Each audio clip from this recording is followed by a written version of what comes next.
Episode 191 of the HHH Racing Podcast is brought to you in part by the Adelphi Racing Club. The Adelphi Racing Club is a partnership in every sense of the word, not a syndicate, and our members are treated like partners, not investors. If you're interested in joining a club of like-minded individuals, like myself, and having a truly interactive ownership experience, we are the right fit for you. We take a fiscally responsible approach to horse ownership through our patient acquisition strategy, which offers partners a chance to compete at the highest levels of the game, while doing so in a responsible manner and allowing for long-term participation in the sport. Adelphi offers a variety of partnership options, including yearlings, 2-year-olds in training, private purchase, and claiming options, such as an arrogant colt out of the family of Audible and Governor Malibu, a beautiful tonalist filly out of a stakes place dam headed to the Clement barn, and a hard spun colt. Join the club today, and as you can see on the bottom of the screen, get in touch with racing manager Matt Q. Terre. And now, let's start episode 191 of the HHH Racing Podcast.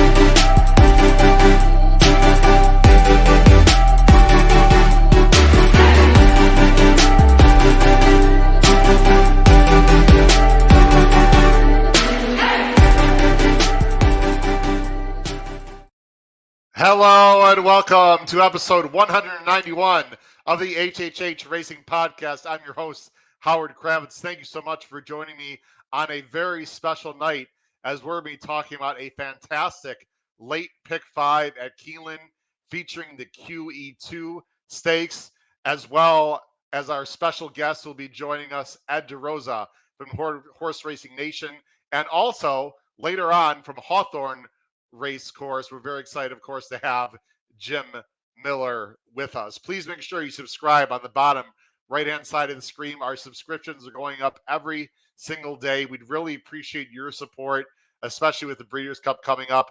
Near that subscription button, you can also smash that like button, that thumbs up button. They'll tell YouTube it's a great show.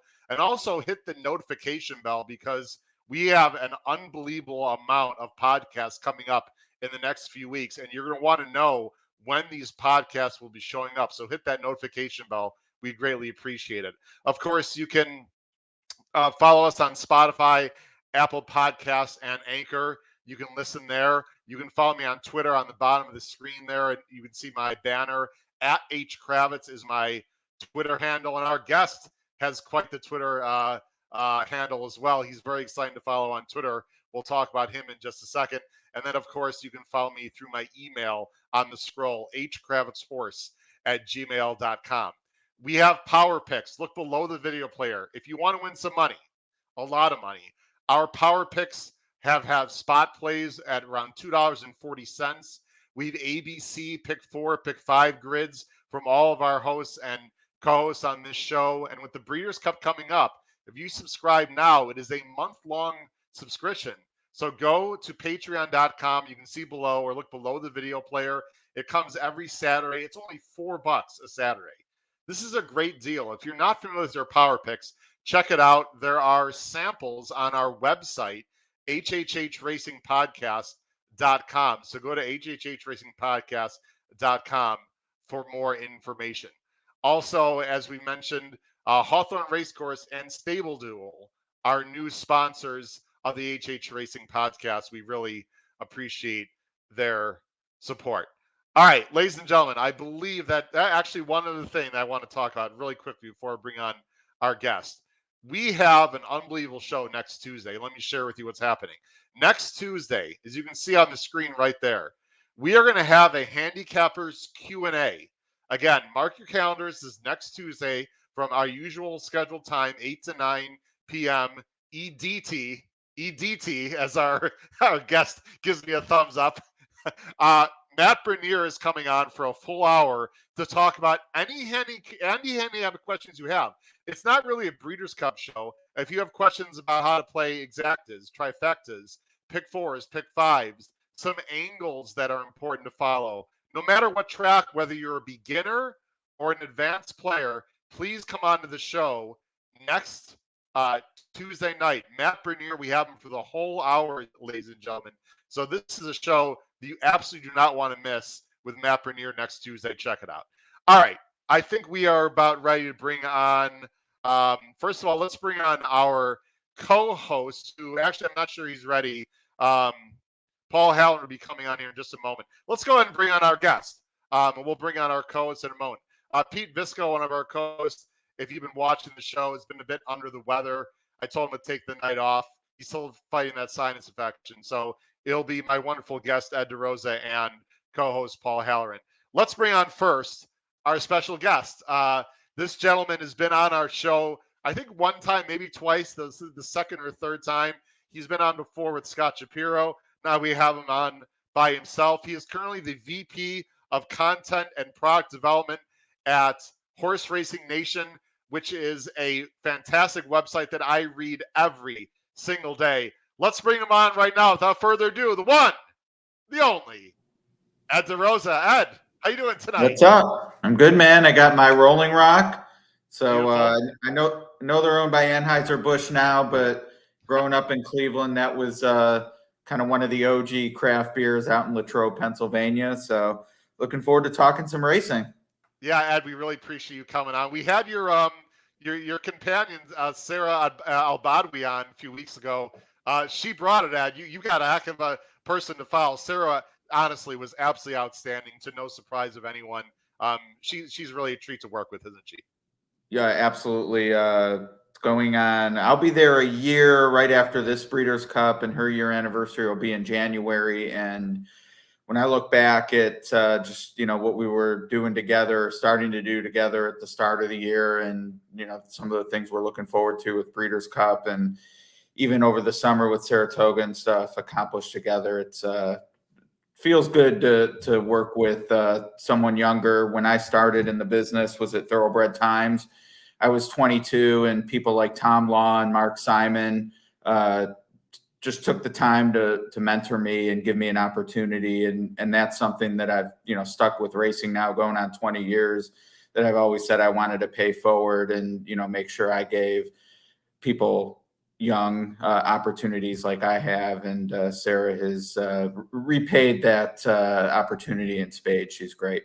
Yeah, paying it forward. And unfortunately, both had the misgivings of having a brutal beat on Sunday in the pick six. I don't know if you saw my tweets. I saw Sarah's tweets. We both had the 8, which would have been 35 grand. And I, of course, had the 3rd and 4th place finisher in that race I would have paid 23 and 6,500. You got to move on, right? That's the way the game goes. You just got to turn the page. That was a tough one for us. No, that's a legit bad beat. I think, and we're guilty ourselves, but I think we've all sort of been there, like, complaints and marginal takedowns. Like, everyone goes through it. It's not really it's a bad beat, but I don't want to hear about it every day. But getting nosed out for, 3 dimes plus after, it was pretty logical. And then you connect with that bigger price. And I think that was the penultimate leg. So in her case, I didn't actually see your ticket. I knew you were live, though, by the end of it. But in her case, leaning on the right singles, getting the price in the right spot, and then to come up a no short for that kind of payout. Unquestionably a bad beat, but, you just got to tell yourself they're going to go your way one of these times. Yeah, when it's a 52-1 apprentice, jockey, that hurts. But anyway, and we're going to turn the page.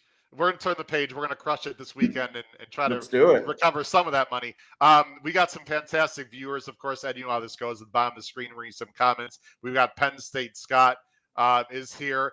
And you're going to like this comment. This is from, you can read it. This is from Matt Miller, the BC champ. Look at that. A protein bar the shape of Tennessee. Wow. Have you ever had a protein bar the shape of a state, Ed? I've done a lemon bar in the shape of Ohio, which I think might actually be my pinned tweet right now. The only thing that could make a protein bar shaped like Tennessee better is if he paired it with some black coffee. Wow. Okay, we got a question from Team Bitcoin wants to know that he hit that like button. He wants to know if you're going to pay for it. I don't know if you know Team Bitcoin or not, but I mean, there's a chance I probably do. I don't know who Okay. is Team Bitcoin, but I'm a Okay. Dogecoin man myself. All right. We had my co-host Paul Halloran. He was in the background in the green room, but he didn't have his. He's actually just announced a high school football game, and now he's going to be coming on. So we'll get him on Wow. here. Thursday Night Lights? No, Thursday Night Lights. He's from Massachusetts. He does a great job with play-by-play. Oh, I okay. wanted to actually have Paul on for this, but I'm going to go ahead and begin. Oh, there's Paul. We got Paul. Paul Halloran, give me a thumbs up if you can hear me in the background there, Paul. All right, we're going to bring on straight from Massachusetts, covering high school football and now covering horse racing from the Saratoga Special, Ed, my co-host Paul Halloran. Paul, how you doing? Are you driving? I would never anything I can to be on with Ed DeRosa. It's rainy. We had a football game. We were 1 point away from running time in the third quarter, and the goddamn kid missed the extra point. But I am not missing a chance to talk to the great Ed DeRosa. Ed, how are you? I'm doing well, man. Yeah. So what is there like? Is running time the mercy rule of football that if you're up enough, they just run the clock? Yeah, the National Federation, which Massachusetts just joined last year, Ed, if you're up 42 in the third quarter at any point, or 30 at any point in the fourth quarter, it runs and it doesn't stop again, even if the margin goes under that. So we were in the unfortunate spot of being at 41 in the third quarter. Okay. Wow. So, all right. but well, guys, in listen, any event, we're good. We're good. Okay.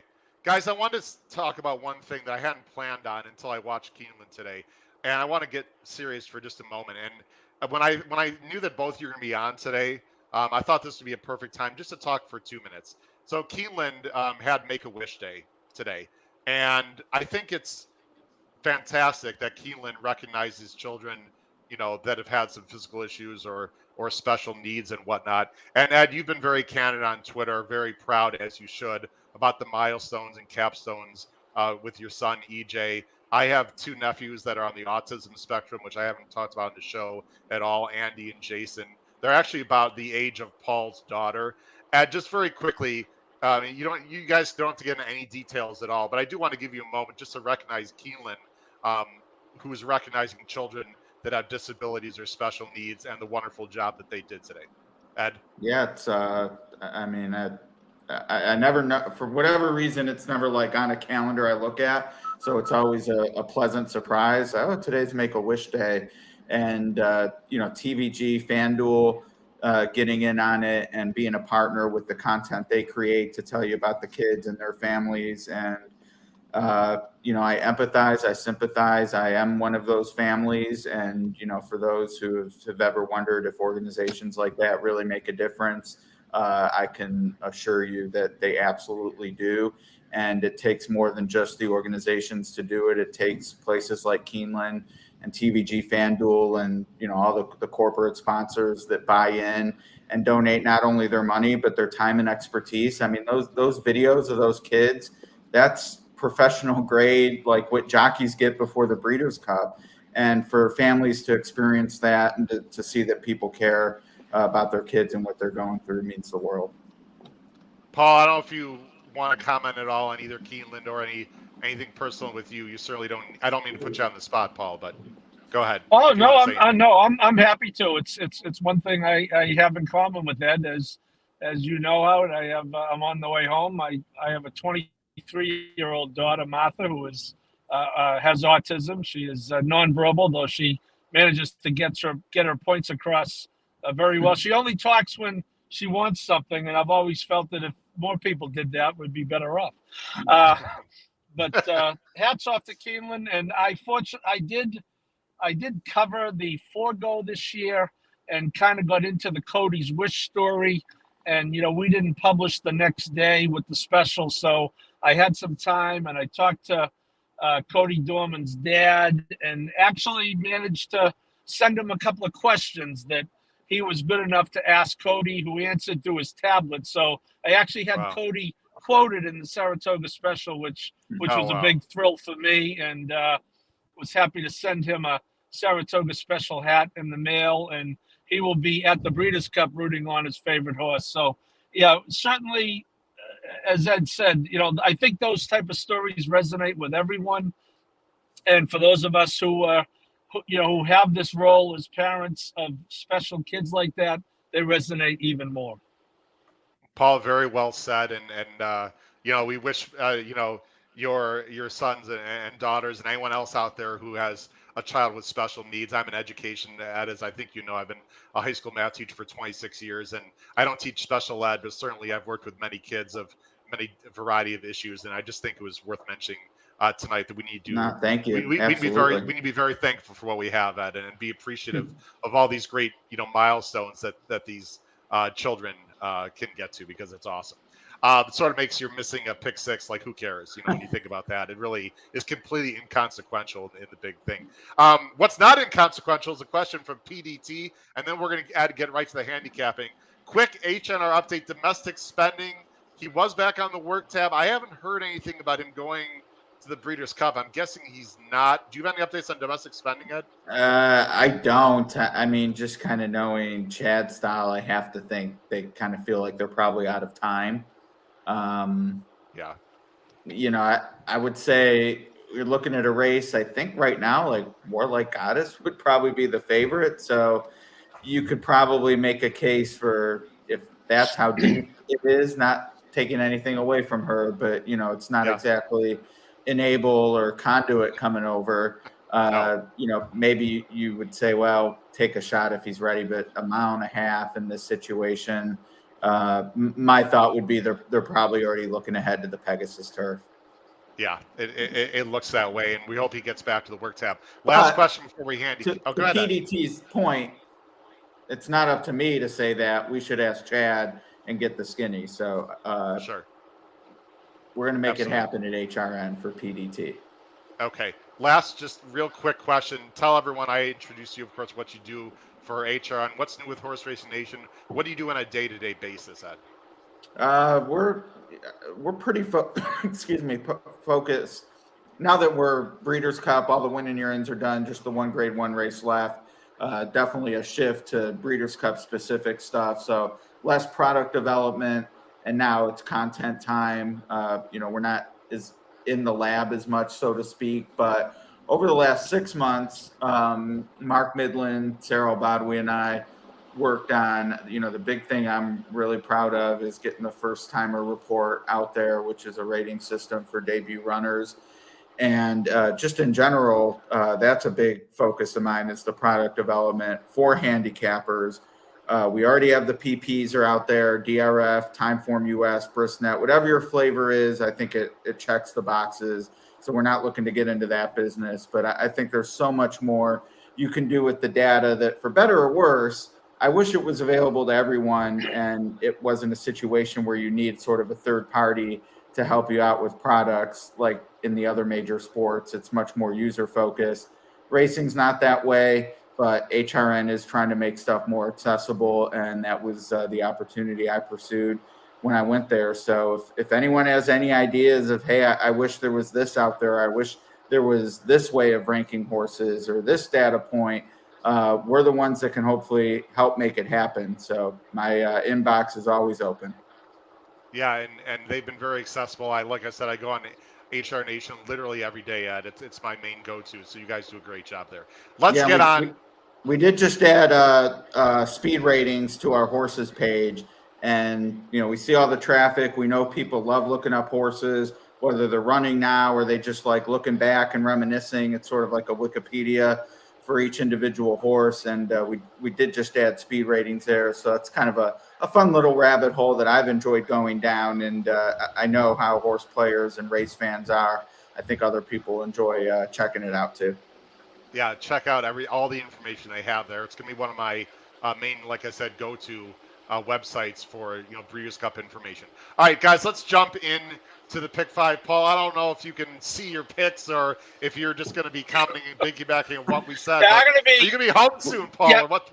We can't even see Paul, let alone his picks. Yeah, no, which is a break for everyone, Ed. Howard, you go right ahead. When I get home, I'm going to log off for 2 minutes just to run in the house, and then I'll be back. But you go right ahead. It'll all come back to me, as the song says. Okay, no problem. We'll keep you on air then. We hear your voice. That's all that's important to me as of right now. All right, guys, let's go ahead and bring on the Aquabase, and then we'll go to the PPs for this fantastic pick 5 on Saturday at Keeneland. Ed, it starts and you're going to see our picks, of course, scrolling on the bottom of the screen here, and there they are right there. And Ed, you're always going to go first as our special guest Ah, tonight. Yeah, absolutely. It starts in. By the way, before we get to our picks, I'm just going to forewarn everyone. I went a little off the rails tonight, guys. And it's not because of the picks. I'm not chasing after bad money, Ed. I thought this was a fascinating sequence, and boy, I thought there were a lot of bad favorites. I'm going price shopping even more than normal, Ed. And I know you love a price horse just as much as I do, and you're also uh, very willing to take chalk when necessary. I thought yes. this sequence, Ed, had some lower morning lines, and I think Nick Tamro is doing a great job, by the way. There's some horses I just don't like at all that seem obvious. So let's just Right. jump into. I just want to. I'm You go, looking forward to hearing who, because I actually thought this was maybe a little more straightforward than most okay. people would like on a Okay. Saturday afternoon card at Keeneland. Now, the collection of races I think is interesting. We have the 2-year-old turf mile race. That's kind of, fun. Yeah. Obviously, the grade 1. There's a sprint allowance race. It's worth what, 110,000, that Yeah. has, just looking at the pace ratings, very little speed. I mean, normally you'd think, man, they're running for this kind of pot going 6 at Keeneland. You'd think there'd be a little gasoline in there, and there's not. So it's an interesting collection of races. Unfortunately, I kept finding myself landing on who I think others will land on. So I'm not as excited about that. But I do think vertically there's some opportunities, and we'll get to that when we get to the QE2. Okay, let's jump into it. The first race, race 6, about 3:40 Eastern. You see on the screen, it's a main special weight, 100K in the kitty. It's a mile and a 16th. It's for 3-year-olds and up on the dirt. So this can be a first line finish if you're not familiar with that. So they don't have quite as long in the stretch. You see the field here. There is a big morning line favorite, the number 7, Sunny River, for Cox and Giroux. And added that is you're going to go with to kick off this pick 5. I did, yeah. And I mentioned earlier, and I know you said you're a formulator guy, which Sarah is as well. Formulator gal, I suppose, but you both use formulator. I'm on Bristnet, which there's a clear distinction on the Bristnet PPs that Sunny River has a rating edge there. Okay. I actually thought that was kind of interesting. I don't look at the PPs first. I know a lot of people probably start at that point. There's a couple data products that I like diving into first to get a survey of the race before I jump in to the actual paper copy PPs and see speed figures. I thought my initial pass that Sunny River and Forever After All were much closer talent wise, just, eye test on the other stuff. And then I looked at this and saw, oh, Sunny River is clearly faster according to Bristnet. More importantly, though, even though she is a shorter price, which I don't love, I really wish I could have made a stronger case for taking the longer price. But as you noted, this is that short stretch configuration, mile and a 16. And I think Sunny River just has the type of running lines that tell me she's going to get the jump on Forever After All. And with that short stretch, I fear that Sunny River is going to be gone. So as always, the tote board is going to be the final arbiter, and it is the start of the pick 5. So, for this race, you do get to maneuver a little bit based on how you think or based on how the odds are going to go come post time. But Sunny River to me at 8-5 on the morning line, I think is actually fair. And because of that short price, I'm not going to be looking to spread too much. Now, for the purposes of this, the one ticket I did give, and I'm a multiple ticket guy, I am deeper in here because I love my single late. Like I wanted to, for this ticket, I wanted to give the single that I liked best in the sequence. So I am deeper here, but I will have other tickets, full disclosure, the way I play, that single Sunny River to start things off. Okay, and Paul, just in case you can hear me, Paul, I muted you just because he's getting out of the car. We don't need to hear all the peripheral noise. Sweet Lady Ivanka, you've gotten third. Big time closer. I guess the main question, Ed, Is there enough speed to set it up? You've got early speed of Inventing, you would think would go a little bit for Rapoli. And then you also have the number 3, Fine Cotton, who they both have early speed, but not the kind of speed, obviously, that Sunny River has. Is it possible we could see a pace collapse, or would that shock you? I guess shock is a pretty strong word, but Okay. I do have a bet. I made a prop bet. I love prop bets, and I Okay. hate that racing hasn't embraced it as part of the sports betting landscape. But I made a bet with a Twitter buddy of mine, Thunder Dan, a great horse player, and I have Brian Hernandez flat bet profit on dirt at Keeneland this meet. So I'd love to see Sweet Lady Ivanka for that purpose spring an upset here and pay $20. Okay. But she does have two things working against her. The one you mentioned, definitely pace. I mean, I think if there's any sort of collapse or, the speed comes back to the field, that benefits Forever After All more than it does Sweet Lady Ivanka. Yeah. And then just number 2, just the speed ratings I'm looking at, she's not as fast as the others, but this is her 2-turn debut. She's kind of gone that funky turn and a half at Ellis, but she's by Candy Ride out of a Bernardini mare. So maybe the 2 turns helps wake her up a little bit. Kenny McPeak's been a little chilly at the meet so far, but he can spring with these types. I did pick her second just because I like the 10-1 morning line. Yeah, absolutely. Listen, Sunny River's the horse to beat. I mean, I'm not really saying anything that we don't know. 3-year-old fillies can be fickle, Ed, as you know. Maybe not as much at this time of year, but that I didn't really see many excuses for Forever After All, other than she was in the 3 path. But she didn't really have many excuses. I'm just sort of tossing that last race out. She doesn't have a work since. That's slightly concerning, but I think there is enough speed. I think Forever After All can get a nice trip, and that last race was just too hard to believe. And if I'm going to get 7-2 on Forever After All and 4-5 on the 7, I'll go ahead, and take the 8 and take my chances. One horse I want to mention. Yeah, one horse I want to mention out there that's a complete wacko horse that I think is interesting.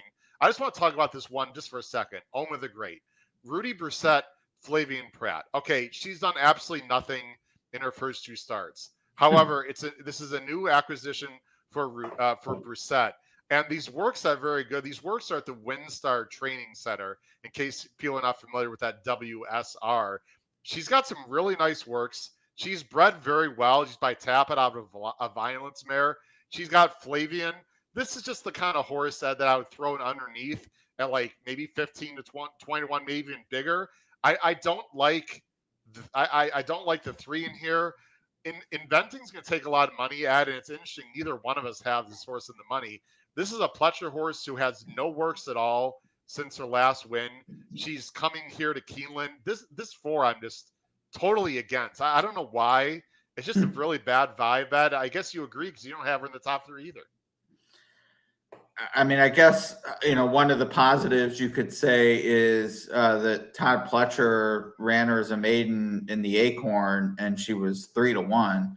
Now, part of that, if those who remember, you'll see it's a 4-horse field, and she finished 4th. There was a scratch. Echo Zulu scratched at the gate. Right.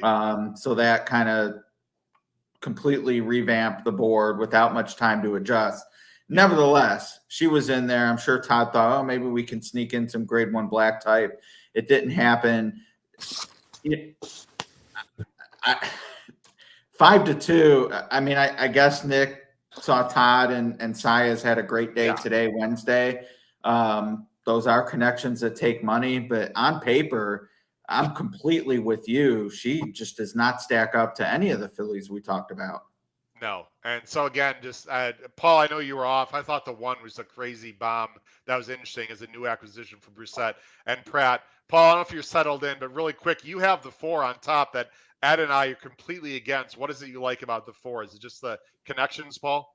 Well, that, and I thought Ed brought it. I'm kind of with Ed in general in the sequence. I found myself forcing myself to look for some type of value. I mean, obviously the 7 does have the numbers, but yes, the connections and the fact that I think this horse might drift a little higher than that, just because I do think the 7's going to take money in the 8. So it was strictly a contrarian play. I will admit that. Okay, appreciate your honesty. Let's go on to the next race, guys. The next race I thought was really difficult to me because there's not a lot of horses you can trust in this race. You see our picks on the bottom of the screen. Let me go ahead and make this bigger. Race 7 on Saturday, Keeneland. They're going 2 turns. This is another main special, $100,000. This is for the babies, 2-year-olds. Like I said, they're going 1 mile for the boys. You can see it's a big field.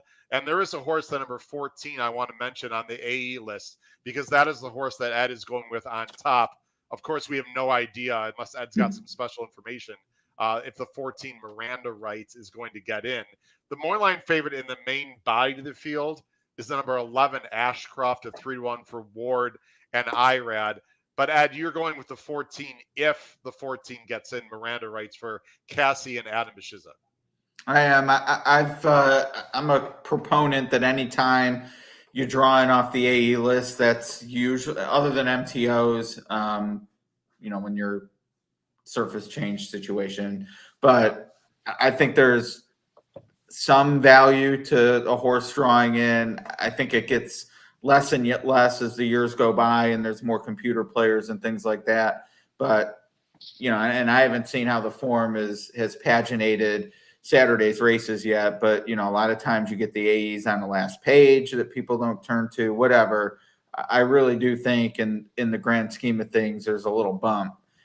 So whenever I kind of like an AE, that's always in the back of my head. And this one, I wish the numbers came back a little quicker, but Constitution out of an Into Mischief mare, getting the 2 turns at 7 furlong race at Kentucky Downs, while probably plays closer to 7.5 between the way they set up the gate and the uphill and all that.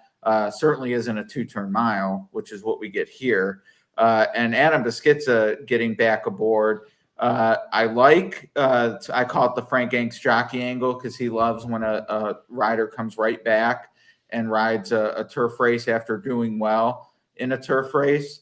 The negative, though, is the Biscuit and Mark Cassie are 0 for 23 together going back to the summer months. So not necessarily a Nick that clicks with a leg up, but at 4-1, if this one draws in, I just think the 2 races we've seen from him so far are certainly capable, and 4-1's a fair price.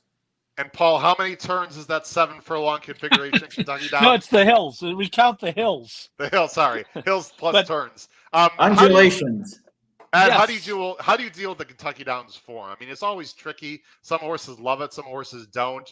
Do you give special credit to a horse that runs well over Kentucky Downs? If they do poorly, do you just totally toss? I mean, what's your general vibe with the horses coming out of Kentucky Downs? Going into the Keeneland meet, I would have said it's a big thumbs up. Through the years, and I should kind of say through the recent years, since the Johnsons took over, and now it's with the Winchills. But it had its come up with the machines coming in and the lowering takeout, and the crowd. The horse players really responded to it over the last 5 or 7 years, I guess. Yep. Shippers out of Kentucky Downs, the short meet, have done very well. That has not been the case this year, actually. I think they were winless at Keeneland opening weekend. I'm not sure about today. There's only the 1 turf race, and I forget where that horse had come from. But Churchill, which granted was dirt, but even last year, the all dirt meet, there were some Kentucky Downs horses who came back and went turf to dirt and did well. They outperformed their odds. That has not been the case this year. Still a small sample size, but if you would ask me this question literally a year ago to the day, I would have said, oh, you got to consider the Kentucky Downs horses. If they're at a price, second off the layoff especially, blah, blah, blah, I would say it's a big boost to already established angles. I do not feel that way this year through, 4 weeks of Churchill plus Keeneland. So a little trepidatious, but, at 4-1, that's I'm playing the horse just based on what we've seen on paper. I'm certainly not factoring KD negatively or positively in this case, but it's something I'm going to be watching through this weekend and maybe find much more actionable going into next week. Okay, real quick, Tom Espinoza, the answer to the question, and I need to read these, Ed, because people listening later are not going to actually see the screen. The question is, in the Breeders' Cup Friday or Saturday, do any of these races use the short wire or the first line finish? Tom, the answer is yes. Both the juvenile dirt races, the fillies and the colts, that's a mile and a 16th, they're both going to be first line finishes. So that's something we got to keep in mind. And our wonderful co-host, Pete Visco, says hello to everyone. He's got a raspy voice and incessant And the dirt mile. sniffling. And the dirt mile, thank you. And the dirt mile also. And we don't want Pete to have to deal with that. Paul, let's quickly just talk about our top picks, and we're going to move on. You've got another Kentucky down shipper, the number 4 Worthington for Maker and Gaffleone. Yeah, well, they come out of the same race, but two notable differences here. Last time the 14 had a much better post. He was in the 5, and this 4 was out almost all the way to the outside, and no problem with Beskiza, as Ed mentioned, on the 14. But on turf, I would say Santana de Gaffleone is a significant upgrade, not necessarily on dirt, but on turf. So I like those two changes. I think the 4 gets the trip. I hear what Ed's saying, although Churchill we really can't judge because there was no turf for them to go run to coming off Kentucky Downs this year. But I think the 4 and 14 are both very playable. Who knows if the 14 gets in, but I just think the 4 gets the better of it this time due to better post and upgrade and jockey on turf. Okay. I have the 12 on top. Sorry, Giovannino. We're not going to show a replay of this, but I thought he ran okay. It says like 4 wide. He got a pretty decent trip. He had to sort of split horses. I thought it seemed very much like a prep race to me. I don't think Chris Davis really cranks up his horses, guys, first time out. The horse is working bullets. He's got Giroux's on. I like Giovannino a little bit here. I'm not a big fan of Ashcroft. I know I've got him second, Ed, and you've got him second, but I mean, Wesley Ward doesn't usually run a horse first time in April and then take this much time off. And he is bred to go long on the turf, though. I didn't have a real positive feel with this 11. I thought in general that he'd be over bet, but I suppose. Yeah, that's one of those hold your nose for sure. I'm glad you mentioned the 12. I'm going to have to take a deeper look, but I will say that Indiana debut 7.5. That is 2 turns at Horseshoe Indianapolis, but it's a 7. I think it's a 7.5 furlong course there. So it's a short run into the turn, and this horse was in post 9 of 9. But took some money that day, 4.2 to 1, and passed horses late. You might be onto something here. Well, he had to be used a little bit to get into the first turn. He got a decent trip, but the other horse I just want to mention real quick, we're going to move on, is the 5, My Sanctuary. And I believe I thought someone, actually one of you guys has this 5 in your pick 5, if I recall. Ian Wilkes does not win first time out, but this horse is bred really well by Temple City out of a Belong to Me mare.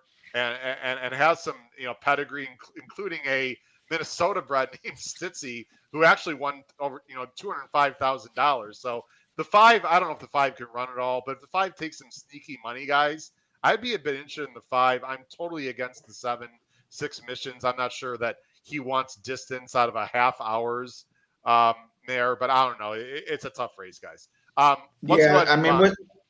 Ian Wilkes, man, I love the guy. I always hate being negative, but just between the way he's been going in general the last few months and his first-timer numbers, this would be a surprise. But, I mean, like you said, then you look up at the board and 6 to 1, and you think, oh, there's something here. So lean on those that you trust that know body language and can kind of handicap a horse on the track, because if this one is taking money, I'd want that kind of insight for sure.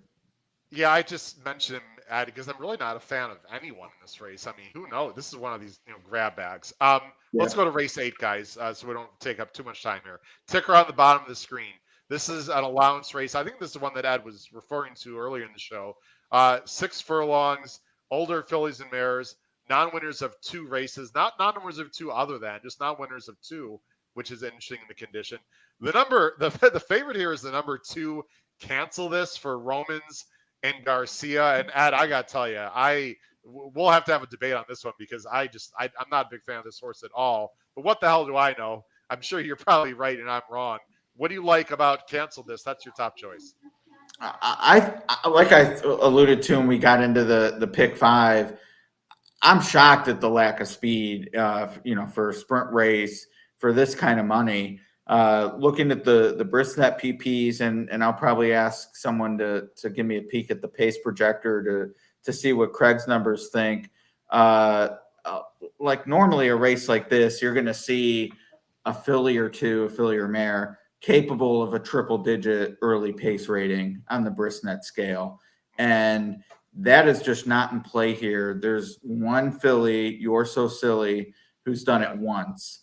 And that was 2 back, and she got the dub last out, but is coming back now on short rest, relatively speaking, off a lifetime best.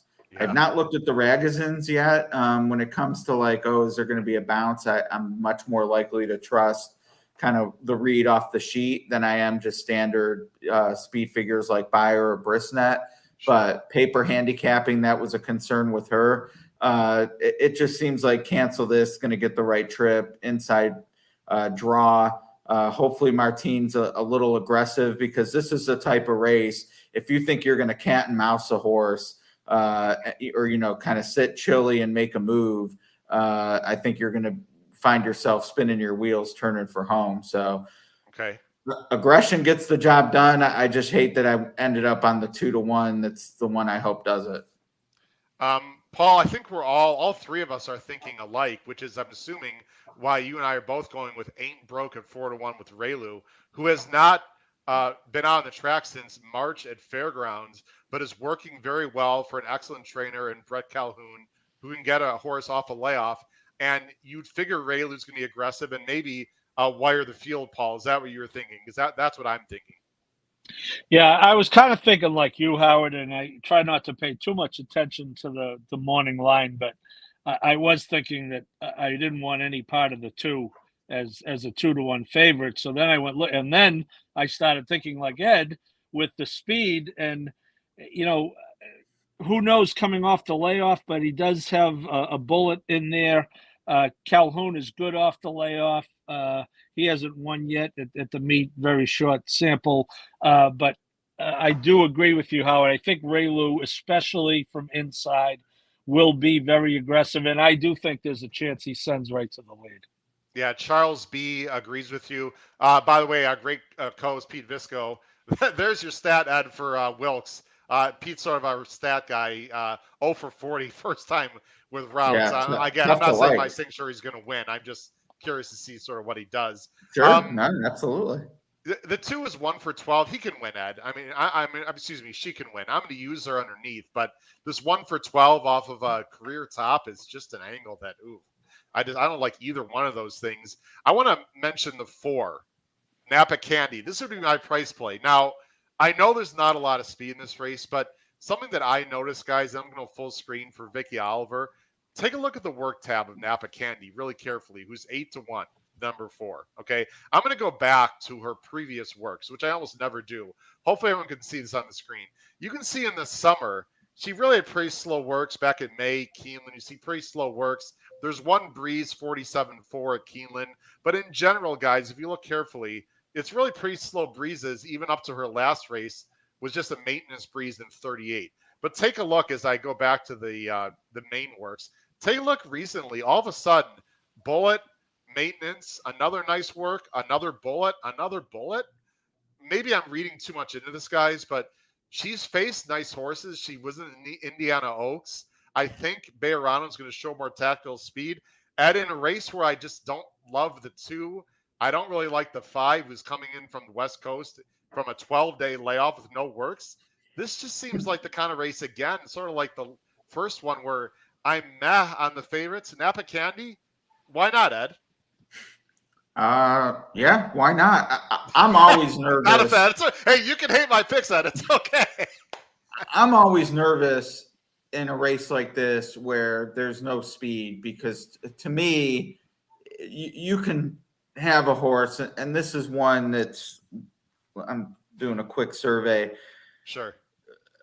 Well, actually was on the lead in the career debut and faded to second. But, in general, any of these horses with an aggressive ride when, maybe a couple are going the wrong way.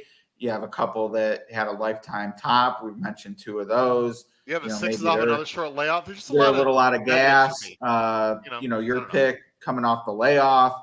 So Yep. Napa Candy, Bejarano gets jiggity, just sends, and it wouldn't take much for her to run a little faster than she does early. And you might say, oh, well, that takes her out of her game. She'll run out of gas late. But, if the others aren't with her, when you turn for home, you can get brave. And I'm just not going to talk you off an 8-1. I mean, she's not for me. The work pattern to me, Ed, is fascinating. I just like out of nowhere, she's working well. Maybe I'm reading too much into it. I don't know.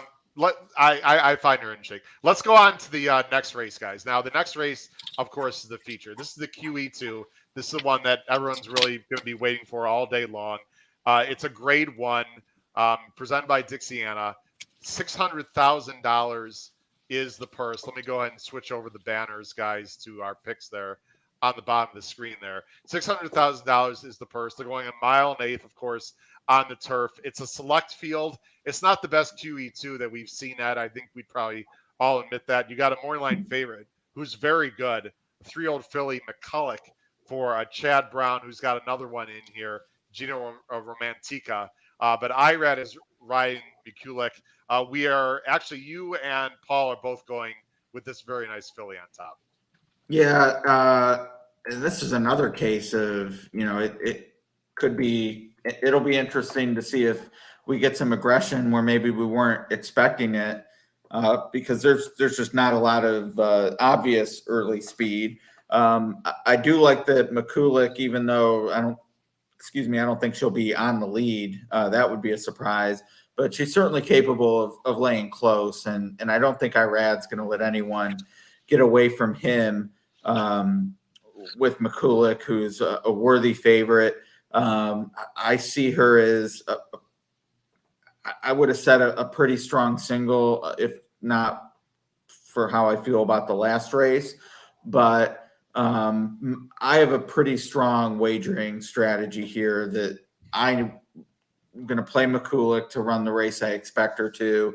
And then I think California Angel, as whether she's 15-1 or not at the end of the day in the win pool, she is absolutely the, I think, 5th choice of 7, maybe even the 6th choice.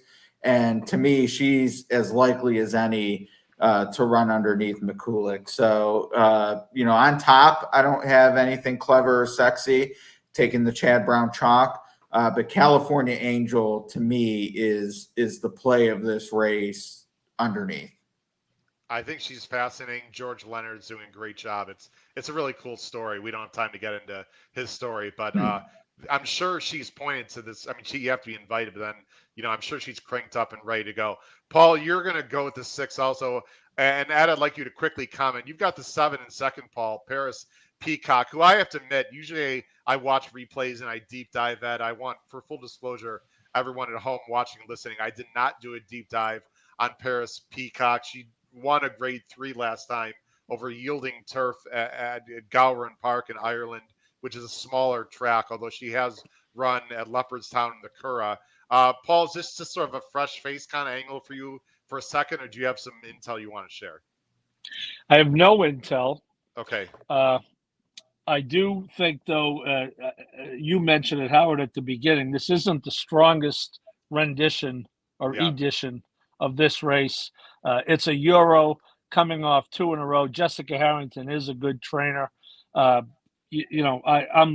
all with McCulloch, but as far as someone to come under, if the Euro runs second, it's going to be no surprise to me. And I will say that I had California Angel in that Jessamine last year, so I will have no problem paying back a few of those dollars. But she could sit a really good trip. It would be good if there were something for her to run at, because she really is, as we saw in that race, she really does want to come from back. But could get a nice snug inside trip from there. Bejarano was on for that win back in the Jessamine last year. So that I certainly will be using California Angel as well. But yeah, I think it's logical to use a Euro, especially with Giroux, who may be a little aggressive.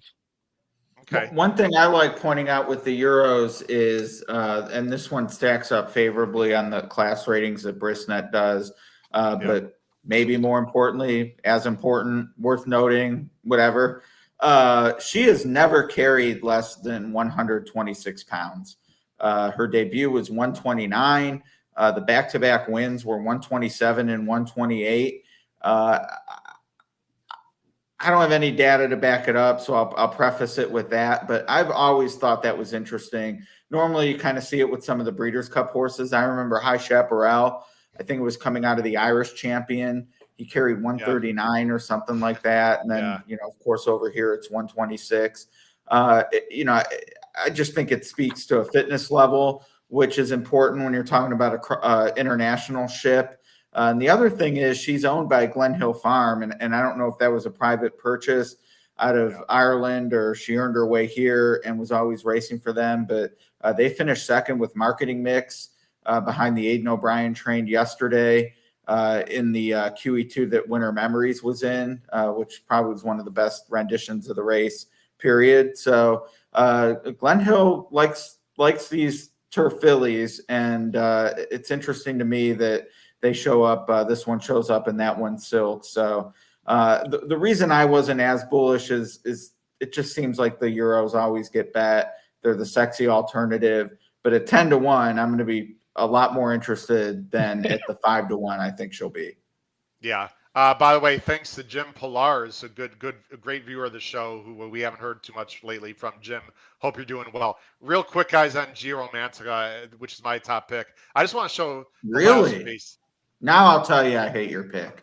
Okay, that's cool. That's no problem. When she upsets the field as the other he's been Chad beaten by the other when she Chad. upsets the field as the other Chad at 9-2 had, we'll tweet each other and see what happens. She'll upset me, that's for sure. He's been beaten by the other Chad too many times. He said, I have. I do have a little other Chad whiplash. I will readily admit that. But guys, she won last time nicely. This horse cost $1 million. And the last race I think you got to watch. We're just going to watch, the turn. Giromantica got a bad trip. She's the 12. This was a very slow pace, guys. And she made a big middle move.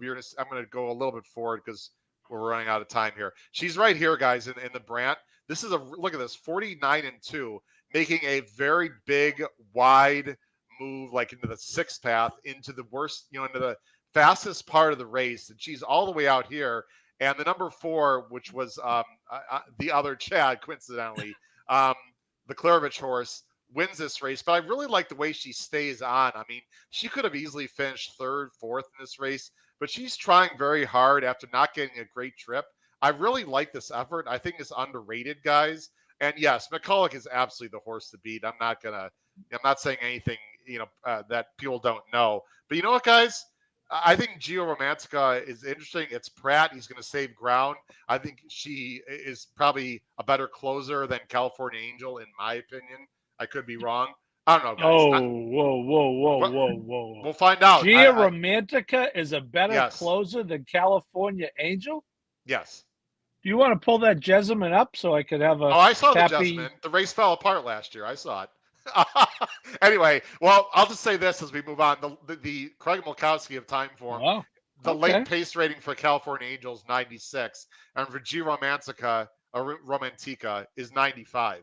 If you believe in Craig Mulkowski's numbers, they're about the same, and I think Giromantica might be classier. So I like California Angel. I just like the 2 more. So go ahead, Paul. You can retort as I move on to the last.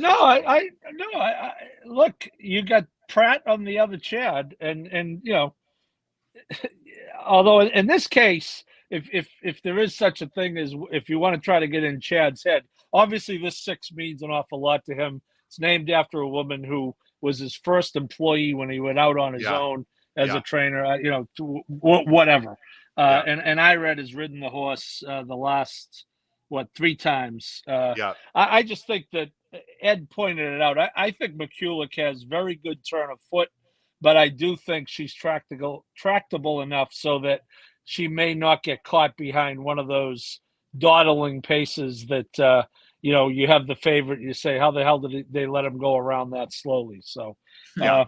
but I will look forward to California Angel going by Gia Romantica in the stretch, Ed, as a Paul, I sidelight. think, So, Paul, I'm feeling a little side wager. We'll have to talk after the show. a people's bet, we used to A call little them heads at up. the A dog little heads track.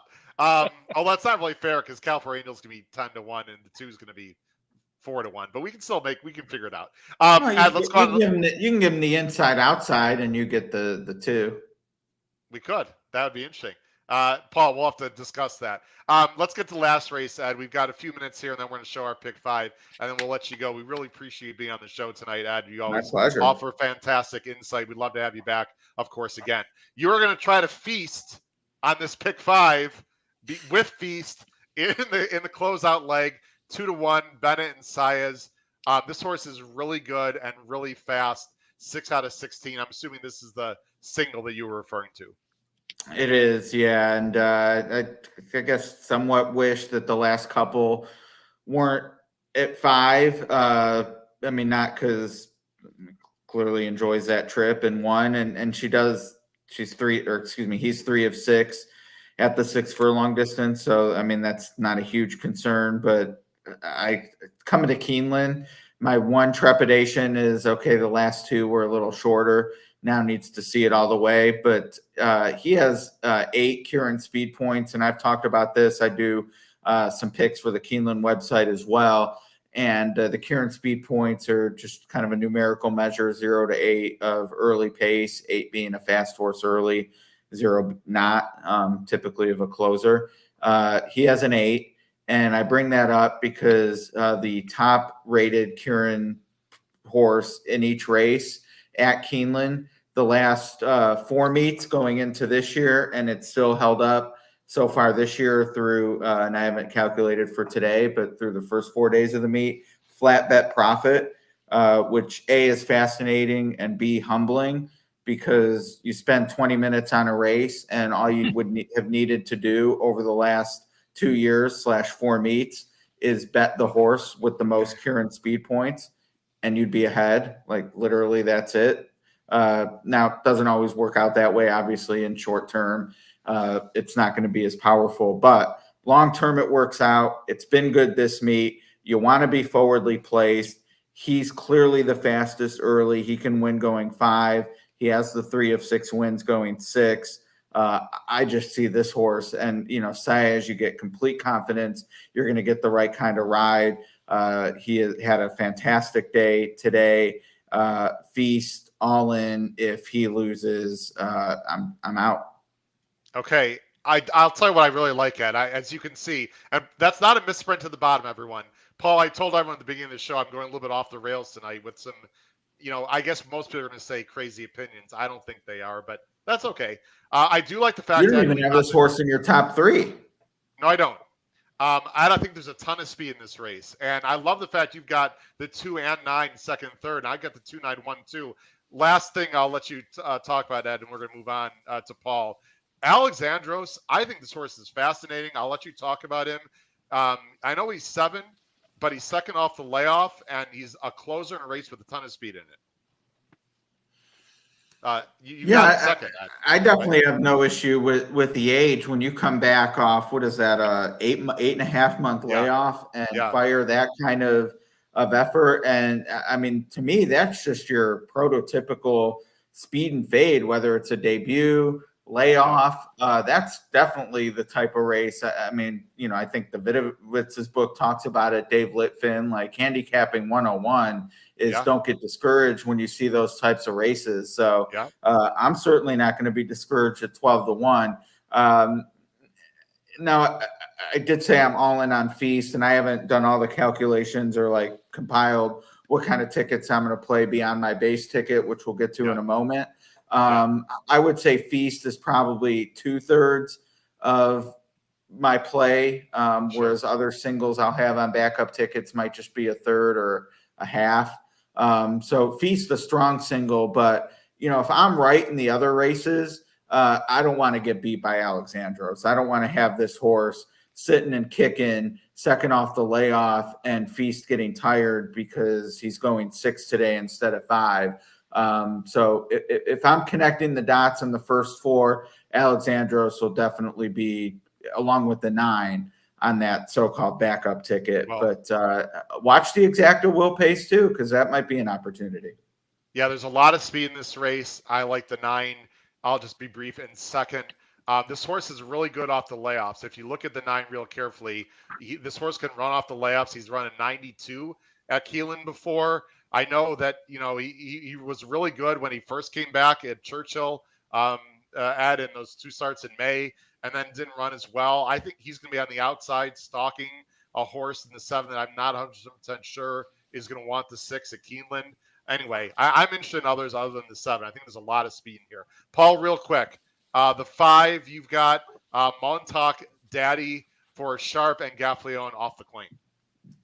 Yeah, and I really looked at this as a sequence and not as 5 individual races. And I looked at it that I think if one race is going to blow up, I thought it was this one.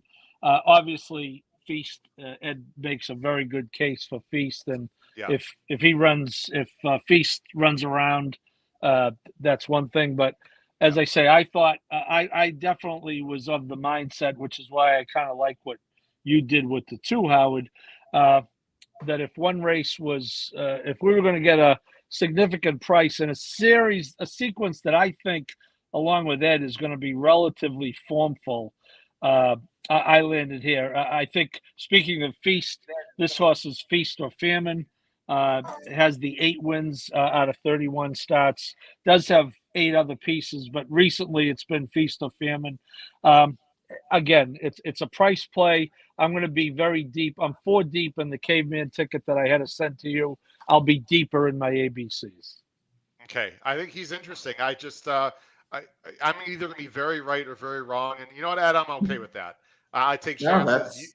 That's part of the game, right? I mean, I'm sure you've sat with Scott in the past or with Sarah now and other people that you guys are just polar opposites, and one person's going to be right, one person's going to be wrong. I'm using Feast. He can win. Obviously, there are some negatives to me, but if he wires the field, it wouldn't shock me at all. If I may on that, yeah. Because when I worked at Brisnet, I sold some picks, and that's actually how I met Scott. Is he joined our daily selections team at Brisnet, and at Horse Racing Nation, I work with some people who do that. You have your subscription for Saturday plays. And, there's some derision sometimes, like, oh, I wouldn't buy picks or so, whatever. I always view it as, well, I don't necessarily need the pick. Like, it's not important to me, like, oh, I need who you think is going to win in every race.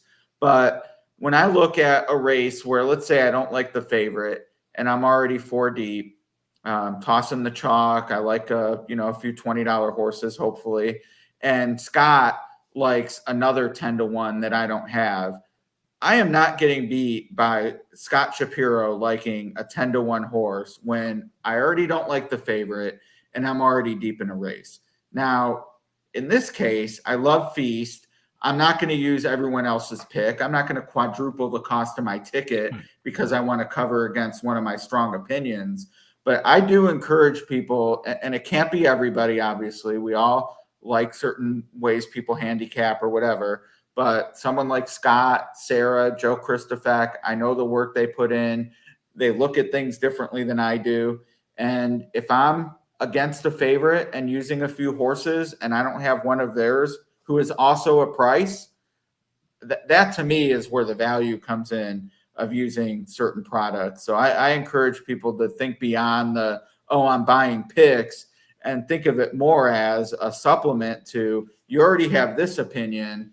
At times they can complement it. And I can tell you, Scott has helped me make some scores that I wouldn't have had without thinking of why he likes a horse and I don't. Yeah, you have to be open-minded in this game for sure. Ed, real quick, let me read your pick 5 at the bottom, and then we'll bring on Jim Miller here in just a few minutes. This is for people, of course, you can see on the screen. If you're listening at home later through our through Apple Podcasts, Spotify, etc. Ed's pick 5, and I asked for around a $50 ticket. 4, 6, 7, 8 with 4, 7, 11, 12, 14 with 256, with 1-6, with 7. Ed, you don't really have to expound on that because you already talked about your strategy of singling in the end and trying to get a price earlier. Yeah, the only thing I would say is if the 14 didn't draw in, or maybe he does, and there's another scratch from that second leg, rather than add in that leg, I'd probably be looking to use the Euro in the QE2 and be 3 deep on the ticket to feast. But I when we were talking about the second leg, race 7, because I didn't write down what my actual pick 5 was, just my notes for the top 3 picks I gave you. I'm very glad that I have that 12 in there, because you have absolutely talked me onto that horse being a must use. Oh, well, I appreciate that. Hopefully he'll come through for us. I think he's interesting. Really quickly. Yeah. Paul, real quick. Paul's 4-7 with 4-7, 11, 12 with 1-2-5 with 6 with 5, 7, 10, 11, $48, Paul. Yeah, my singles McCulloch, and I also do have the 12. And now that we look at it, wouldn't it have made sense for Keeneland to swap the 6th and 7th races? I mean, they're both maiden specials, but one is 3 and up with 8 horses, and the other one is a wide open 2-year-old race that we could really afford to use the board on. But I guess double will pays is my 3 words. Look at the will pay doubles. But yeah, so my opinion, the probables. My opinion, my guess is if it were race 6, it wouldn't be a part of a pick 4. So now they get the 12 horse field to start the pick 4. Yeah, good point. That's a good point. So my strong opinion there. But one thing I'd say that I like what Ed did, even though I don't have that horse on top. It drives me nuts, Ed, when people on a caveman ticket, which I typically don't play, but when I do, it drives me nuts when people say, well, I don't want a single on the end. It doesn't matter. You got to go 5 for 5. So it doesn't matter if you lose the first leg, the third leg, or the 5th leg. And if your strong opinion is on the end, then you load up in the other 4, and pull up your suspenders and get ready for that last race. But it just drives me nuts when people just feel psychologically. I mean, I'd love to have an all in the last race every time, but the budget usually prevents it. So if your opinion is on the end, as Ed's is, then damn it, single on the end. My pick 5 is 1-7-8 with 2-4-5, 11, 12 with 1-4-5 with 6 with 2-9. If this hits, it's going to pay even with McCulloch as a single. I'm tossing out the 7 on this ticket in the last race. Of course, I'm using the 7 on backups. I'm an ABC player, Ed, so I'm definitely using the 7 defensively as a B or a C. I'm trying to go price shopping. I think this pick 5 is fascinating, and you could really get paid. Ed, any final thoughts? Actually, Jim Miller, if you can hear me, I'm going to bring you on if you don't mind. The 4 of us can chat here for 2 seconds. Jim Miller from Hawthorne, let's bring him on.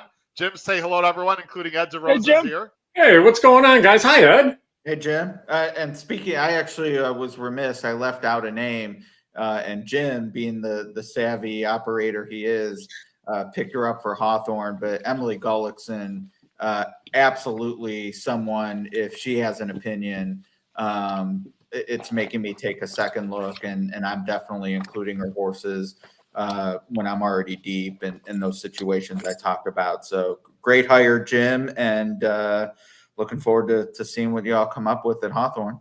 You got it. Jim, who do you got in the QE2? Give 2 seconds. I haven't even looked, so I'm not going to give you a horse. All right, Jim. Well, Ed, we really appreciate you being on the show. Paul, My pleasure. Also appreciate you being on the show. You guys, both of you have a fantastic evening. Ed, good luck to you on Saturday, and of course on the Breeders' Cup as well. Sounds Take good. care, guys. We really appreciate it. Thank you. All right. Whoop. There we go, Jim. Sorry, I didn't mean to take you off. Jim, how you doing tonight? We appreciate it. Sorry, we a few minutes late here. We got into talking about the great pick 5 at Keeneland. Didn't mean to put you on the spot, but the QE2 looks like an interesting race. Speaking of interesting races, we got a race at Hawthorne that we're going to talk about. So, of course, we're here with Jim Miller from Hawthorne Racecourse. Jim does a fantastic job there and many avenues. Jim, we talked to you last week. I got a few quick things I'd like to talk to you about. First of all, let's talk about last week. The Illini Princess Stakes, which was a turf race for the girls at Hawthorne, won by Trail Ridge Road for Chris Block. I'm going to go ahead and bring up the Equibase chart. If you want to just very quickly talk about that really nice win for Orlando Mojica, who's in the irons at 7-2 in that Yeah, and I'll race. tell you, the thing that was really interesting about that race was the amount of pace in the race and the amount of pace that came from two horses from the same trainer, from the Barnum trainer, Michelle Boyce. She had Katie Milady in there, who was coming in off a year layoff into that spot. She also had Cat Attack in that spot. So early on in the race, the long shot lip liner with ET in the saddle. ET, you know how he rides. He goes out there, he shows speed on the grass. That's what he did with lip liner early. The opening fractions were crazy for the distance, 22-3, Yeah. 46-2 to the half. But on the backside, Katie Milady was the one that took over and kind of kept up those quick fractions. And then Cat Attack, I think, probably moved a little bit earlier than that one should have. And when they go 3/4 and 110-1 on that turf course, Orlando Mojica had to be licking his chops. He's sitting there with Trail Ridge Road, a lightly raced horse who's shown some ability, just kind of waiting. And even Chris Block said that he thought Orlando probably went a little bit earlier than he thought he would want to. But the way the pace set up, he just wanted to make sure that he avoided any type of traffic. This is a horse that came flying in the lane. All the credit in the world to Katie Milady, because again, Howard, this horse was coming off a year layoff into the spot. The last time the horse had run was last year's Illini Princess. The horse was all heart, all the way to the wire, dug in gamely to finish second, but it was a perfect trip for the block runner. And it kind of sets things up for block horses coming back this week in the stake too. Yeah, I thought Katie by the way, that was Hawthorne in the background. I wasn't sure how it looked, but we'll fix that for next time. I thought Katie Lady, who we talked about, ran huge off the layoff. And there's another horse coming off a layoff again in the Pizza Man Stakes. So it's interesting that we're going to talk about that horse. Now, the Pizza Man Stakes. I want to hear your story. What's that? Oh yeah, I want to hear got your million story. Oh, we got it. We're going to bring it on. We're going to bring it on. The Pizza Man Stakes, and I have the PPs for this today, Jim. So we're going to show that, and we'll roll through the field. The Pizza Man Stakes is for the boys, Illinois breds, this Saturday. It's race 6. It's approximately 5:13 Central Standard Time, so 6:13 approximately on the East Coast. We did get some rain here in the Chicago area, and it's cooled off dramatically. You're not going to get that real firm turf course that we've had. I'm guessing, I mean, you would know better than anyone. Maybe good. I would, if I had to guess, only because of the colder weather. Sure. The turf's been playing obviously very firm. How much different do you think it might play this weekend for this race? Well, one of my many duties at Hawthorne is making the determination on if we're on or off the turf. So I can tell you this right now, we already took them off for Friday's card. So that kind of tells you the amount of rain that we got. The one thing that was beneficial, though, we had a lot of wind today for the Chicagoland area. We had gusts up to 40 miles per hour. So it will help dry things out. You're probably going to look at a turf somewhere along the lines of good there. So yes, it's going to have a little bit of give into it. But this is a little bit shorter field here. You have a field of 7. And it's interesting because you asked about the QE2. The reason I wasn't looking at that race was because I was looking at the Sycamore tomorrow because another mystery was cross-entered into the Sycamore for tomorrow. So that was one of the things. I wanted to see the size of the field, where he drew, what the odds were, and kind of what the plan is. Here's the interesting thing too, Howard. Look through the field. You have Landmark Deal for block. You have another mystery for block. But look at the other horse that you get over in there that's named Power Through. All right, Power Through, the 4-horse. Look who the breeder, look who the owner is of that horse. Okay, so it's a third team block horse in there who just recently ran. And this horse ran a very big race just last week. So I'm curious to see, are all 3 of these horses going to run? Are 2 of the 3 going to run? If all 3 run, you think about it, okay, another mystery is the class of the field. Power Through is the one that guarantees your pace, which is exactly what you want, which is the perfect setup. So if another mystery does stay in this spot, to me, Power Through wings it on the front end, make sure the pace is honest up front, because Temper Tantrum's talented but has speed. And man, it sets things up for another mystery to just come charging and run them down in the lane. Yeah, so you don't have any inside info on whether another mystery is going here, or if they've already shipped them out to Keeneland. Do you know? No, not as of yet. I can tell you this. I mean, I spoke with Chris Block a couple of days ago, and the one thing he said, he's like, I want to make sure this is a race that goes. He's the president of the Horsemen's Association. He's a big supporter of Illinois bred racing. So he has those 3 horses in there, 2 of the 3. The other has been trained all season long by Mickey Goldfine there. I'm curious to see, because it wouldn't surprise me if another mystery shows up in Kentucky tomorrow. But then at the same time, okay, do you take the choice of almost what appears to be a guaranteed victory in this spot or the challenge of a massive field at Keeneland where you don't know what's going to happen. So I'll be curious to see. I don't know yet. I'll find out tomorrow morning, but they haven't made a decision yet, at least as far as I know, on where another mystery was headed.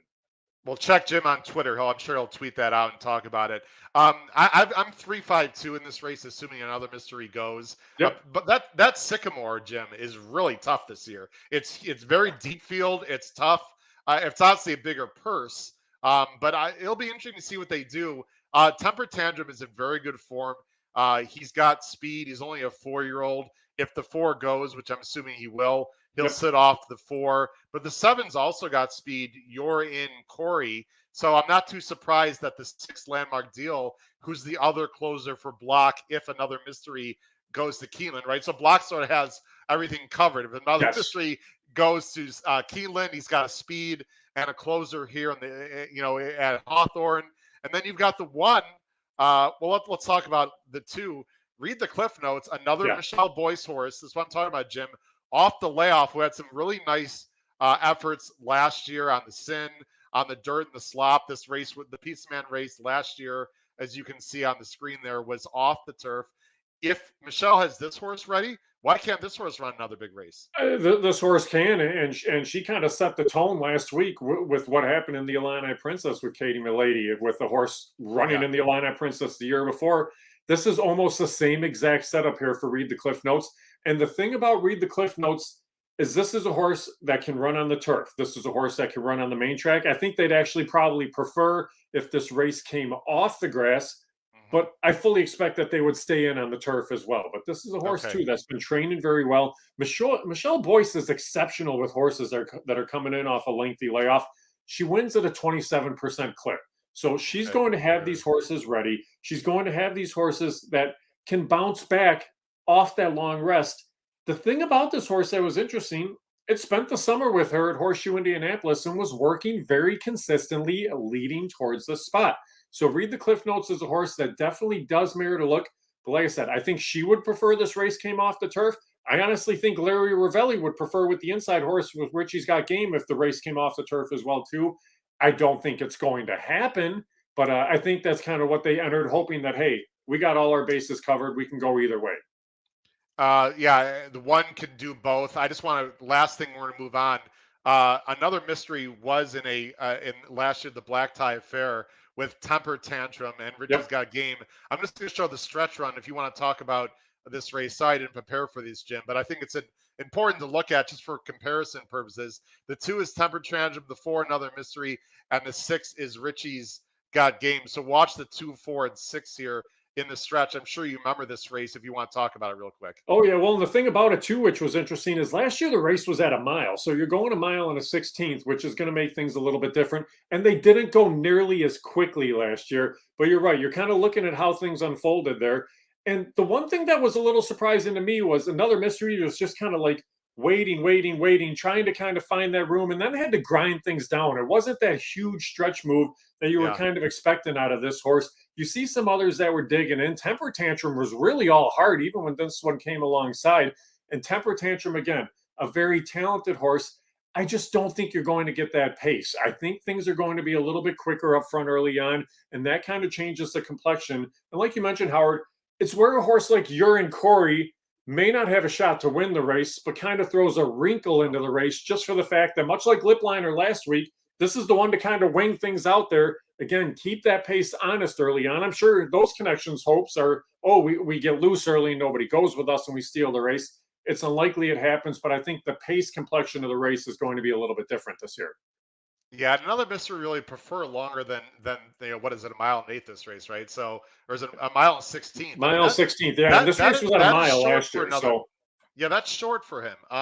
It's gonna be a fascinating race. Everyone should bet it and watch it Saturday. They were 99% positive, 95% positive they'll be on the turf for this race at Hawthorne. Now, the Pizza Man. This race is named after the Pizza Man. The first thing I want to do real quick, Jim, is we have to show the Pizza Man. We're going to show the stretch run of the 2015 with sound. We get to hear the great John G. Dooley with sound of the Pizza Man winning the 2015 Arlington Million. And then I will talk about the story, and you can talk about Roger Brueggemann just a bit as well. Yeah. Let me just get one thing set up here. I need to make sure we got sound. All right, this is the Pizza Man winning the Arlington Million 2015. John G. Dooley on the call. Handicapper leads by a length. Handicapper here's up with the birds coming up the third stop. Pizza Man finishing now. Big Blue Kid then charging on the outside. The Pizza Man has taken the lead. The Pizza Man on the outside. Big Blue Kid then. Chicago's about to erupt. The Illinois bred. The Pizza Man just won the Arlington Million on. Wow, I'll tell you why I'm not a big fan of that race, but I'm still getting chills right now, Jim. I don't know about you. So I don't know if you know, Howard, I did about a 6-month stint working for Midwest Thoroughbreds. Yeah. So 2 horses very near and dear to me, the Pizza Man and Work All Week. So this is a horse that I knew when he was your allowance horse and was just kind of coming along, because my stint was in 2013. I had the race that drove me crazy, an allowance race on Derby Day at Churchill, where our choice was between, do we run in the allowance? Do we run on the turf and the stake? I pushed for turf stake. I lost out to allowance. Horse clipped heels right out of the start and ran horrible, and I was throwing stuff. So after that, it was one of those where, hey, it's the way it goes. But I love the horse. He's a very cool horse. I have a couple of his halters that are, again, very near and dear to me, and he was just a big teddy bear. But for you, okay, you said this was this part of a pick 5 for you? Is that what the killer is? Shocking, Jim, that you sniffed that one out. So first of all, I almost saw the Pizza Man last year. Is he still at Old Friends? I'm assuming he's at Old Friends, Yep. right? Yep. So I went to visit Old Friends Farm. If you folks at home do not know, Old Friends is a fantastic organization and farm just outside of Lexington. He's with the Stallions, and so he wasn't in the touring part, so I didn't get to see the Pizza Man. I would have been happy to feed him carrots. The quick story, Jim, is I'm a big pick 4, pick 5 horizontal player. I had 6 horses, 6 into the pick 5. Which, by the way, that day started with like a 15 or 20 to 1 shot. I was alive anywhere between like $5,000 and like 25,000 to 6 horses. And I have nothing against the Pizza Man. I just didn't think he classed up, Jim. I mean, you had Chad in the race. Ken Ramsey was rolling at that time. I mean, I respected him. I just didn't think he classed up. I was completely wrong, and he knocked me out of the pick 5. But other than that, the story is absolutely unbelievable. Work All Week, Breeders' Cup winner. You have been blessed, sir, with some unbelievable horses to be around for Brueggemann. Well, the cool thing about it is Roger Brueggemann was just your everyday guy. He was your everyman. He was the guy that was there early in the morning. He was the guy that made sure he was there to saddle his horses each and every day. He would sit in his truck at the quarter pole, watch these horses work all the time. I remember the debut from Work All Week, the dirt debut, because they actually debuted this horse on the turf, and the horse didn't take to the turf. They went to the main track. I was out there for the race. The horse won so easily, and Chris Amy gets off the horse, and he says, I didn't even get out of first. And right then you knew how good this horse was going to be. So the way things rolled along for him, it was very cool. But Roger Brueggemann, it was good to see good things happen to good people. That guy who worked with all these claimers and just kind of the day in, day out type of horses to really, you get blessed with those awesome horses and you have so much success.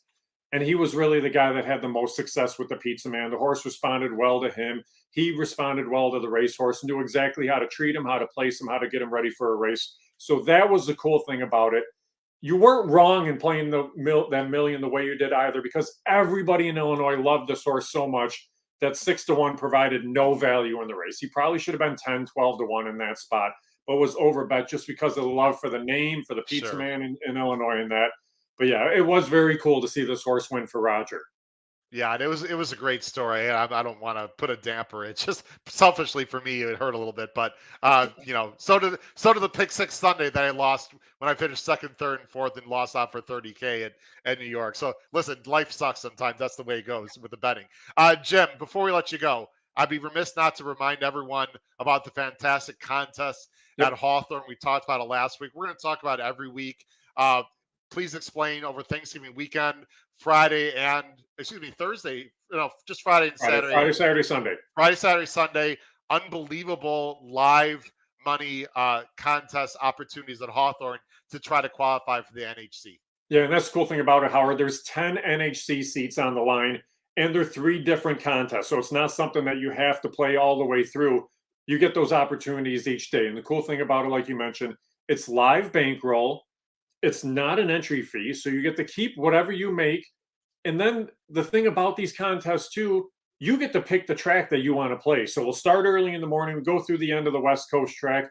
And with these contests, people have focuses on New York. They have focuses on California, Kentucky, or right here at Hawthorne.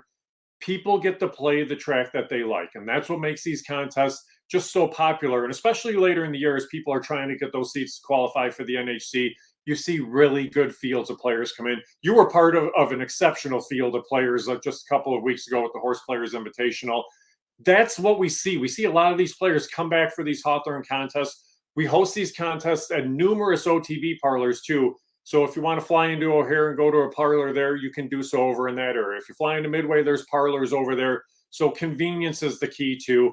But yeah, you could have a good day. Even if you don't qualify, you could have a good day and get to keep your bankroll. And that's the thing about it in the end. If you're going to play 300 on the Friday, 500 on the Saturday or Sunday, just normally jump in the contest, see if you get lucky and just kind of catch fire and get that NHC seat. Well, the one contest I played, Dylan Donnelly flew in from California. Justin Dew flew in from, Yep. I think Florida. I mean, people fly in from all over the country for these contests. And not only that, the 300 to 500, ladies and gentlemen, that's what you start with. There's no Right. money seeded into the prize pool. That is live money that you get to use. Usually in most live money contests, maybe 25%, 33% of your entry fee goes to the prize pool, not with Hawthorne. So, Jim, everyone does a fantastic job. Hospitality is great. Absolutely worth your money to drive in. If you're anywhere in the Midwest, fly in for the Hawthorne contest over Thanksgiving. Jim, anything else we want to talk about this weekend at Hawthorne or anything else you want to promote before we You close know what? A out couple the show? things that I want to watch. When it gets colder at Hawthorne, watch how the track plays. We have this big, thick Fontana rail on the main track, and I talk about it all the time, but people don't look. The Fontana rail casts a shadow on the inside path. When it gets really cold out on the inside path, that path, especially if there's moisture, holds moisture or won't thaw once we get into the winter as quickly as the rest of the track. It becomes a rail highway. Take advantage of the biases. Watch the weather. Watch the way the track plays there. I'll be keeping an eye on it. I always tweet about it, but a lot of times people don't pay attention. But it is getting colder now very quick. There's a chance of actually some frost tomorrow morning. So watch how that track plays early on. Yeah, I've seen, the track maintenance crew does a great job at Hawthorne. We're not saying anything negative about that. There's biases everywhere. I've seen 8 claimers at going 6 furlongs, 21-4, 44-4. I mean, it can happen. So you gotta keep on your toes and be ready to adjust with the track condition. Jim Miller, really appreciate you coming on again. We'll see you next Thursday to talk about the next stake race and maybe some more fantastic stories. Have a fantastic weekend. And good luck on Saturday. You got it, Howard. Hopefully you hit your pick 6 this weekend. Oh, that I'll take a pick 4 or pick 5. That would work out fine too. Take care, Jim. Thanks a lot. All right, bye-bye. All right, that was Jim Miller, everyone. What a fantastic show we've had. I want to remind everyone, we have next Tuesday, Matt Bernier will be right here. Matt Bernier will be here to answer your questions Tuesday night. I'll be tweeting it out. I'll be talking about it 8 to 9 p.m. Eastern Standard Time. It is purely a Q&A handicapping show. Any questions you have about handicapping, vertical, horizontal bets, should you single? Do you like turf races, dirt races? What do you do in this situation? It's completely wide open. It's not going to be Breeders' Cup centric, but I'm sure we'll talk about the Breeders' Cup as well next Tuesday evening, 8 p.m. To 9 p.m. Eastern Standard Time with the fantastic and awesome Matt Bernier. For everyone that's been on the show tonight, Ed DeRosa, my co-host Paul Halloran, and Jim Miller, this has been Howard Kravitz, episode 191 of the HHH Racing Podcast. I want to wish everyone a fantastic weekend. Good luck with your bets at Keeneland and start getting ready for the Breeders' Cup. Start looking for it. It comes up in a few weeks. Take care, everyone. Have a great night. Bye-bye.